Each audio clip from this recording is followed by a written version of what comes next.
Welcome to McPlum, simple solutions served daily. In this video, I will explain how to apply for a trade license in Delhi.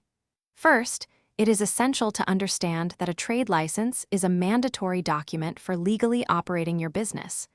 The Municipal Corporation of Delhi issues this license, ensuring businesses operate safely and within regulations.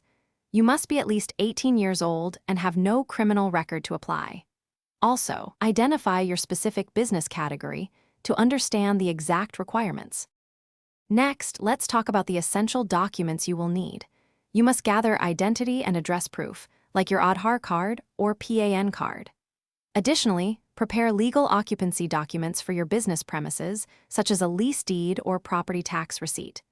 Don't forget to include a canceled check, your latest bank statement, and a sworn affidavit. Having these ready will streamline your application process significantly.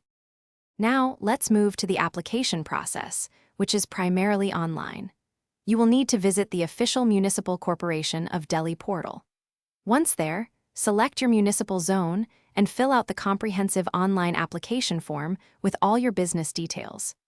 A processing fee of approximately 500 rupees is typically required, along with an annual license fee that varies based on your trade type and area. Make sure to complete the payment online. After submitting your application and documents, the authorities will verify everything and may conduct an inspection of your business premises. Upon successful approval, your trade license certificate will be issued. Remember, your trade license is valid for a specific duration, so timely renewal is crucial to avoid penalties. You will typically need to submit updated documents and pay a renewal fee to ensure your business continues to operate legally and smoothly. Thanks for watching. Stay juicy and subscribe.